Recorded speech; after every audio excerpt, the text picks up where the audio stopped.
अगर आपका merit list में नाम आ भी जाता है और आपके पास डॉक्यूमेंट नहीं रहता है तो दोस्तों आपका गवर्नमेंट में एडमिशन कैंसिल भी हो सकता है। इस बात का ध्यान रखेंगे। आइए एक बार फिर से आपको अपडेट कर देते हैं कि कौन कौन से डॉक्यूमेंट आपको लेकर जाना है जिससे आपका एडमिशन कन्फर्म हो जाए और कितना फीस लेकर जाना है वो भी आपको इस वीडियो में बता देंगे। तो सबसे पहले डॉक्यूमेंट की लिस्ट पूरी देख लेते हैं।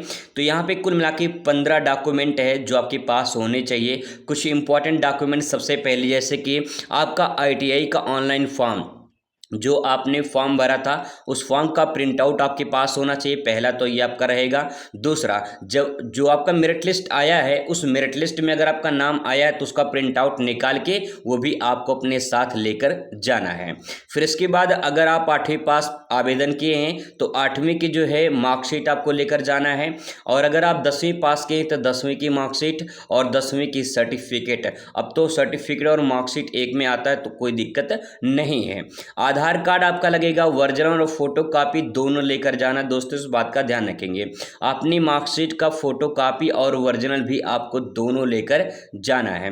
फिर इसके बाद निवास प्रमाण पत्र की फोटो कॉपी और ओरिजिनल भी आपको लेकर जाना है। जाति प्रमाण पत्र जो है SC ST OBC का लगता है, जनरल का नहीं लगता है। तो यहाँ पे SC ST OBC के लिए जाति प्रमाण पत्र अनिवार्य है और ध्यान रखेंगे ओरिजिनल और फोटो कॉपी दोनों लेकर आपको जाना है। अगला यहाँ पे है ट्रांसफ़र सर्टिफिकेट यानी टीसी। टीसी में आपकी लास्ट की पढ़ाई की कोई भी टीसी हो, किसी भी क्लास की हो, चाहे हाई स्कूल को हो, इंटर की हो, ग्रेजुएशन की हो, या फिर आपने आईटीआई पहले कर रखा हो तो आईटीआई की भी टीसी दोबारा लग जाएगी।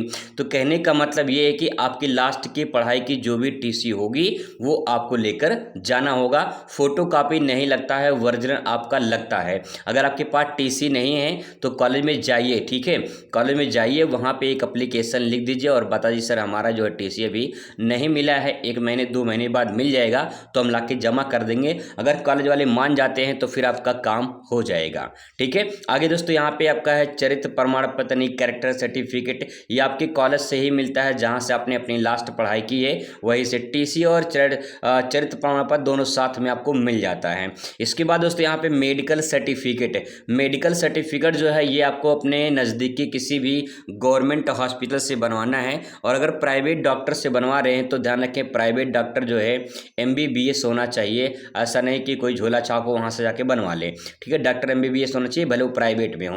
वहाँ पे साइन मोहर कर देंगे, इसके बाद जो है आपका काम हो जाएगा। नहीं तो आप गवर्नमेंट हॉस्पिटल में जाइए, आराम से 1 घंटे में बन जाता है, कोई दिक्कत नहीं है। अगर आपको मेडिकल सर्टिफिकेट का PDF चाहिए तो जो है ये PDF आप दे सकते हैं।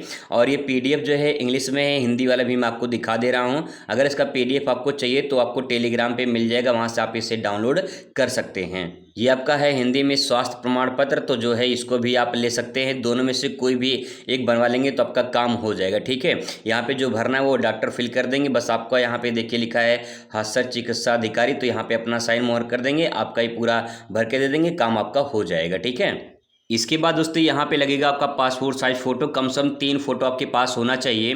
वैसे कोशिश करिए जो आपने फॉर्म में फ़ोटो लगाया था वही फ़ोटो लेकर जाइए। अगर वो नहीं है तो दूसरा फ़ोटो लेकर जा सकते, कोई दिक्कत नहीं है। फिर इसके बाद लगता है आपका घोषणा जो है प्रमाण पत्र लगता है। तो ये जो घोषणा पत्र है ये आपको उसी कॉलेज में ही मिलेगा, वहीं पर लेकर वहीं पर आपको फिल करना पड़ता है, ठीक है। तो आपको कॉलेज में मिल जाए, कोई दिक्कत नहीं है। फिर इसके बाद यहाँ पर ये सबके लिए अनिवार्य नहीं है। ये जैसे कि जो जनरल कैटेगरी में आते हैं, जो EW सर्टिफिकेट लगाए हैं उनके लिए है। फ्रीडम फाइटर जो आते हैं उनके लिए है। कोई स्पोर्ट कोटा लगाया था उनके लिए है। दिव्यांग श्रेणी में आते हैं तो उनके लिए है। ये सर्टिफिकेट आपको लेकर जाना पड़ेगा, अगर ये लेकर नहीं जाएंगे तो मान्य नहीं होगा।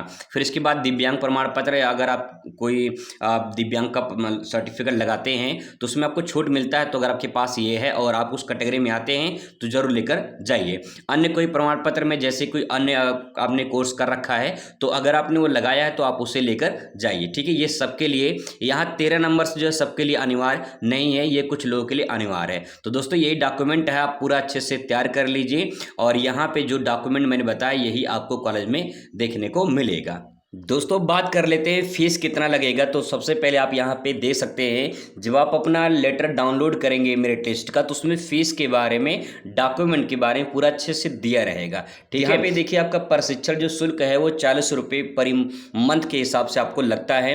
तो 1 साल का फीस आपको देना पड़ता है।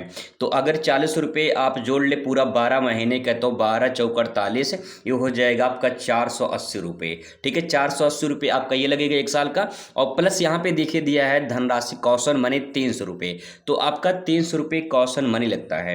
तो 480 आपका ये हो जाएगा, 300 रुपये आपको कौशन मनी देने पड़ेगा, यानी 780 रुपये टोटल जो है आपका लगेगा फीस। आई होप दोस्तों आपको डॉक्यूमेंट और फीस के बारे में पूरी जानकारी मिल गई होगी। और रही बात मेरिट लिस्ट की, तो इसी ऑफिशियल वेबसाइट पे मेरिट लिस्ट देखने को मिलेगी।